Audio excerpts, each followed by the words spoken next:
സുഹൃത്തുക്കളെ, ഞാൻ ബജാജ് ചേതക്കിൻ്റെ റിവ്യൂ കൊടുക്കുവാണ്. 40,000 കിലോമീറ്റർ ആകാറായി വണ്ടി. അപ്പം ചേതക്ക് എൻ്റെ ഫ്രണ്ടിൽ ഞാൻ 1-2 ആക്സിഡൻ്റൊക്കെ ഉണ്ടായിരുന്നു. പക്ഷേ ഞാൻ എല്ലാം അധികം അങ്ങനെയല്ല, നമ്മൾ സൈഡിലോട്ട് വെയിറ്റ് കൂടുതലായതുകൊണ്ട് കാലയിൽ നിൽക്കാതെ വീഴുകയാണ് ചെയ്തിട്ടുള്ളത് കൂടുതലും. അപ്പം ഫ്രണ്ടിൽ എൻ്റെ ഇത് പൊട്ടിപ്പോയായിരുന്നു. ഞാൻ മാറ്റിയൊന്നുമില്ല, കാരണം നമ്മൾ മാക്സിമം യൂസ് ചെയ്തിട്ട് കളയാമെന്ന് കരുതി വണ്ടി. എൻ്റെ ടാർഗറ്റ് ഒരു 75,000 പിന്നെ 1,00,000 കിലോമീറ്റർ വരെ ഓടിക്കണം എന്നുണ്ട്. ഇത് കണ്ടോ, ഇത് ഞാൻ അടുത്ത് കാണിച്ചു തരാം. ഇത് സ്റ്റീലൊന്നുമല്ല, ഇത് ഫൈബറാണ്, തിക്ക് ഫൈബർ, ഭയങ്കര കട്ടിയുള്ള. അപ്പോൾ ഇത് വണ്ടി പോയി നമ്മളെവിടെയെങ്കിലും പോയി മുട്ടിയാലും പൊട്ടിപ്പോവുള്ളൂ, ബെൻഡാകത്തില്ല, നമുക്ക് വണ്ടി ഓടിക്കാൻ പറ്റും.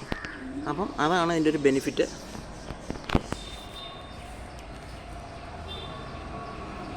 കേട്ടോ, ഇത് തിക്ക് ഫൈബർ. പിന്നെ രണ്ടാമത്തെ കാര്യം, ഈ ടയർ മേടിച്ചപ്പം മുതൽ ഞാൻ മാറ്റിയിട്ടില്ല. 40,000 കിലോമീറ്റർ ആയിട്ടില്ല, ഒരു 2 ദിവസത്തിനുള്ളിലാവും. എനിക്ക് ഡെയിലി ഒരു 100 കിലോമീറ്റർ ഓളം, 100ഇല്ല, ഒരു 70-80 കിലോമീറ്ററോളം ഓട്ടമുണ്ട്. അപ്പം അതാണ് ഇതിൻ്റെ. വണ്ടി മേടിച്ചിട്ട് 2 കൊല്ലമായി. ഇപ്പം ടയർ ഞാൻ മാറ്റിയിട്ടില്ല കേട്ടോ. ഇതാണ് ടയറിൻ്റെ ഒരു ലുക്ക്. ഇങ്ങനെ മുമ്പിൽ നോക്കിയാൽ സൈഡിൽ നോക്കിയാൽ ഇതിങ്ങനെ. ഇത് മാറ്റാറായോന്ന് എനിക്കറിയില്ല. പിന്നെ ഫ്രണ്ടിൽ എനിക്കങ്ങനെ പ്രശ്നങ്ങളൊന്നും ഉണ്ടായിട്ടില്ല. ആകപ്പാടെ ഉണ്ടാകുന്ന പ്രശ്നം ഈ ഒരു ഡിസ്ക് ബ്രേക്കിനൊരു പ്രശ്നം വന്നായിരുന്നു, ഡിസ്ക് ബ്രേക്കിന്. അല്ലാണ്ട് വേറെ പ്രശ്നമൊന്നും എനിക്ക് വന്നിട്ടില്ല ഇതുവരെ. ഞാൻ കൊട്ടാരക്കരയാണ് കേട്ടോ. പിന്നെ രണ്ടാമത്തെ വേറെ കാര്യം എന്ന് പറഞ്ഞാൽ ബാക്ക് ടയർ മൂന്നാമത്തെ ടയറാണ്. ഞാൻ ഗ്രിപ്പുള്ള ടയറാണ് വാങ്ങിച്ചിട്ടേക്കുന്നത്. കാരണം നമുക്കിപ്പോൾ ഒരു 5 കിലോമീറ്റർ കുറഞ്ഞാലും വണ്ടിക്ക് വെയിറ്റ് ഉള്ളതുകൊണ്ട് അങ്ങനെ ഈ പ്രത്യേകിച്ച് നമ്മുടെ നാട്ടിലെ മഴക്കാലത്തെ പാളാൻ പാടില്ല.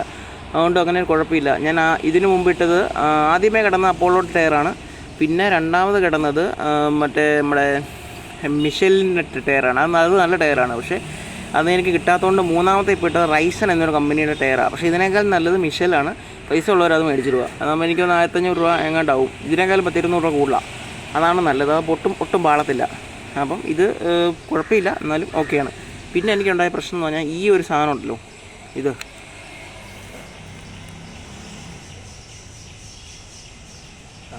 ഇതിൻ്റെ അകത്ത് ലീക്കേജ് ഉണ്ടായിരുന്നു, ഓയിൽ ലീക്കേജ്. അപ്പോൾ ഇങ്ങനെ കിരികിരാന്ന് സൗണ്ട് കേൾക്കുമായിരുന്നു. അതിങ്ങനെ കൂടി വന്ന് അങ്ങനെ ഒരു ഓയിൽ ഒഴിച്ചു, നിന്നില്ല. പിന്നെ 40 രൂപയുടെ എന്തോ ഒരു ക്യാപ്പിട്ട് ഇതിൻ്റെ അകംഭാഗം അവർ അടച്ചു തന്നു. അങ്ങനെ ഈ പ്രശ്നം സോൾവായി. ഓക്കെ. പിന്നെ ഞാൻ ഇതിൻ്റെ അകത്ത് അടിച്ചേക്കുന്നത് നൈട്രജനാണ്. പിന്നെ വേറെ പറയാനുള്ളത്, അപ്പോൾ എൻ്റെ ആദ്യത്തെ വീഡിയോസൊക്കെ കണ്ടറിയാം, എനിക്ക് ഒത്തിരി പ്രശ്നങ്ങളൊക്കെ ഉണ്ടായിരുന്നു ഈ വണ്ടിക്ക്. പിന്നെ ഞാൻ സൈഡിലോട്ട് ഇതുപോലെ കാല് കിട്ടാതെ വളച്ച് കഴിഞ്ഞപ്പോഴത്തേനും മറിഞ്ഞു പോയതാണ്. അപ്പോൾ ഇത് ഇനിയിപ്പം ഷോറൂമിൽ കൊണ്ടുപോയി ചിലപ്പോൾ നന്നാക്കി തരുമായിരിക്കും. പിന്നെ ഞാൻ പറഞ്ഞല്ലോ, നമ്മളിത് യൂസ് ചെയ്ത് തീർക്കുക എന്നുള്ളതേ ഉള്ളൂ. അതുകൊണ്ട് പ്രത്യേകിച്ച് അങ്ങനെ നന്നാക്കണമെന്നൊന്നുമില്ല. ഞാനിത് ഡിസ്കാർഡ് ചെയ്യുള്ളൂ വണ്ടി. അല്ലെ ചെറിയ പൈസയ്ക്ക് കൊടുക്കും 5 കൊല്ലം കഴിയുമ്പോഴത്തേനും. എന്തായാലും എൻ്റെ കാൽക്കുലേഷൻ അനുസരിച്ച് ഒരു 3 കൊല്ലം കഴിയുമ്പോൾ അല്ലെ 3.5 കൊല്ലം ആകുമ്പോഴത്തേനും എൻ്റെ 70,000 കിലോമീറ്റർ ആകുമെന്നാണ് എനിക്ക് തോന്നുന്നത്. അത് ഞാൻ റിവ്യൂ ഇടാം. ഇതെൻ്റെ പ്രീമിയം ആണ്, ടോപ്പ് എൻഡ് ആണ്. പിന്നെ വേറൊരു ഇമ്പോർട്ടൻ്റ് കാര്യമാണ്, ഞാൻ പ്രീമിയം മോഡലിനും ഒരു പ്രീമിയം മോഡലാണോ എല്ലാ മോഡലാണോ എനിക്കറിയില്ല. ഞാനിപ്പോൾ ഈ ചാവി ഇതിൻ്റെ അകത്ത് വെച്ചേക്കുക. ഇതിൻ്റെ അകത്ത് വെച്ചാൽ കുഴപ്പമില്ല. ഇപ്പോൾ ഇവിടെ നമ്മൾ പ്രസ് ചെയ്യുമ്പോൾ നിങ്ങൾ ചാടിപ്പോരുമല്ലോ. അപ്പം ഈ ഒരു സാധനം നമുക്ക് ഇതിൻ്റെ അകത്ത് 2 മൊബൈൽ വെക്കാൻ പറ്റും. ഓക്കെ, ചാർജ് ചെയ്യാം, 2 മൊബൈൽ വെക്കാം, ടൂൾ കിറ്റ് ഉണ്ട്. പിന്നെ ഇവിടെ റെയിൻകോട്ട് വെക്കാം, അല്ലെങ്കിൽ നമ്മുടെ വണ്ടിയുടെ ചാർജർ വെക്കാം. ഇതെല്ലാം വെക്കാം നമുക്കിവിടെ. പക്ഷേ ഒരു കുഴപ്പം എന്താണെന്ന് പറഞ്ഞാൽ, എങ്ങാനും കീ പോയി കഴിഞ്ഞാൽ ഇത് എങ്ങനെയാലും നമുക്ക് തുറക്കാമെന്ന് പറഞ്ഞാൽ ഫുള്ളായിട്ട് തുറക്കില്ല. പക്ഷേ ഈ ബാക്കിലത്തെ ഇതുണ്ടല്ലോ, ബാക്കിലത്തെ ഡിക്കി ഒരു രക്ഷയില്ല തുറക്കാൻ. ഭയങ്കര പാടാണ്. ഞാൻ അതുപോലെ ബലമാണ്. പല രീതിയിൽ നോക്കി, താഴെ നോക്കി, മുകളിൽ നോക്കി, രക്ഷയില്ല. പിന്നെ ആ കീ കൊണ്ടുവന്നാൽ മാത്രമേ ഈ താഴത്തെ ഡിക്കി ഓപ്പൺ ആവുള്ളൂ. അപ്പം അതെല്ലാവരും ശ്രദ്ധിക്കുക കേട്ടോ. കീ ഭയങ്കര ഇമ്പോർട്ടൻ്റ് ആവും. ലോക്കായിപ്പോയി. പിന്നെ നമുക്ക് ഡബിൾ ക്ലിക്ക് ചെയ്ത് കഴിഞ്ഞാൽ ഇങ്ങനെ ടക്കെന്ന് അടിച്ചു കഴിഞ്ഞാൽ വണ്ടി ഓഫായി കഴിഞ്ഞാൽ ഹാൻഡിൽ ലോക്ക് ആവില്ല. പിന്നെ സിംഗിൾ ക്ലിക്ക് ഹോൾഡ് ചെയ്ത് പിടിക്കുവാണെങ്കിൽ ഒരു വണ്ടി ടോട്ടൽ സെൻട്രൽ ലോക്കാവും.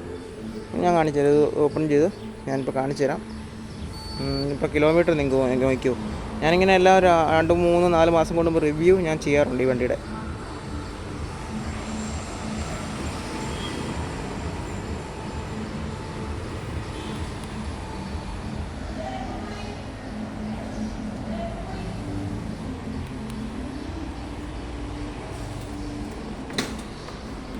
ഇതാണ് വണ്ടിയുടെ റേഞ്ച്. 125 കിലോമീറ്റർ റേഞ്ച് പറയുന്നത് കിട്ടും. 30-35 കിലോമീറ്റർ സ്പീഡിൽ ഓടിച്ചാൽ അത് കിട്ടും, ബാക്കിൽ ആളെ വെക്കാതെ.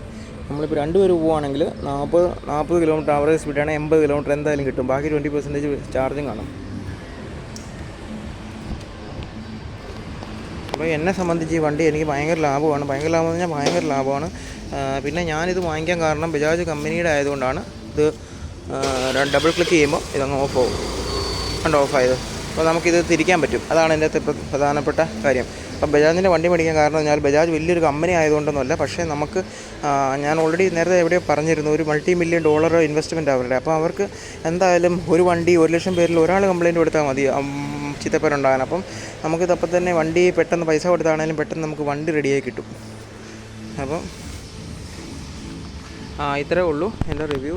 വണ്ടി നല്ലതാണ്, വണ്ടിയൊക്കെ ഒരു കുറ്റവും ഇല്ല, കാര്യങ്ങളെല്ലാം നന്നായിട്ട് ഓടുന്നു. ഞാൻ മറ്റ് കമ്പനികൾ ചീത്തയാണെന്നൊന്നും അല്ല പറഞ്ഞത്, പക്ഷേ ഞാൻ മേടിച്ചതിൻ്റെ കാരണമാണ് ഈ പറഞ്ഞത്. വണ്ടിക്ക് വെയിറ്റ് ഉണ്ട്, ബാക്ക് പെയിൻ ഇല്ല, ഇതൊക്കെയാണ് ഇതിൻ്റെ കോമൺ ആയിട്ടുള്ള. പിന്നെ വണ്ടി ഞാൻ വെള്ളത്തിൽ മുക്കിയിട്ടുണ്ട് കേട്ടോ. വെള്ളത്തിൽ മുക്കിയെന്ന് പറഞ്ഞാൽ അത്യാവശ്യം വെള്ളത്തിൽ മുക്കുകയെന്ന് പറഞ്ഞാൽ ഇത്രയാണോ അതിൻ്റെ മേളിലോട്ടാണോ വെള്ളത്തിൽ കൂടെ കടന്നു പോയിട്ടുണ്ട് വണ്ടി. അപ്പം പ്രത്യേകിച്ച് ബാറ്ററിക്ക് കുഴപ്പമൊന്നും ഉണ്ടായിട്ടില്ല. താഴത്തെ ബാറ്ററി ഇരിക്കുന്ന ഈ ഒരു സീലിങ്ങിൻ്റെ അകത്താണ്, കണ്ടോ, ഇവിടെ ഇത് സീലാണ് ശരിക്കും. ഈ സീലിൻ്റെ അകത്താണ് ബാറ്ററി ഇരിക്കുന്നത്. ഇവിടെ ഒരു ബാറ്ററി ഇരിപ്പുണ്ട്. ഈ ബാറ്ററിക്ക് എന്തെങ്കിലും കുഴപ്പം പറ്റുമ്പോഴാണ് ഓടുമ്പോൾ വണ്ടി നിന്ന് പോണത്. അപ്പം അങ്ങനെ അവർ പറഞ്ഞിട്ട്, ഷോറൂമുകാർ തന്നെ പറഞ്ഞിട്ട് ഞാൻ വേറൊരു കമ്പനിയുടെ എൻ്റെ അടുത്ത് വെച്ചേക്കുക. അപ്പോൾ ഇപ്പോൾ പ്രശ്നമൊന്നുമില്ല. അപ്പോൾ ഓക്കെ, ഇനി എന്തെങ്കിലും സംശയമുള്ളവർ ചോദിച്ചാൽ മതി. വണ്ടി ഞാൻ ഇത്രയും വണ്ടി മറിഞ്ഞ് വീണ്ടും വണ്ടിക്കൊന്നും പറ്റിയിട്ടില്ല. പിന്നെ പൈസ ഓർത്ത് ആരും ഈ ക്രാഷ് കാർഡ് വാങ്ങിച്ച് വെക്കാതിരിക്കരുത്. ക്രാഷ് കാർഡ് വാങ്ങിച്ച് വെക്കണം. പ്രത്യേകിച്ച് ലേഡീസൊക്കെ പോകുന്ന സമയത്ത് എങ്ങാനും വണ്ടി മറിയുവാണെങ്കിൽ ഇതേ നിന്നോളും. കണ്ടോ, ഇതേ നിന്നോളൂ. ഈ ക്രാഷ് കാർഡിൽ പൈസ കൂട്ടലാന്ന് ഓർത്തിട്ട് ഇതാരും വെക്കാതിരിക്കരുത്.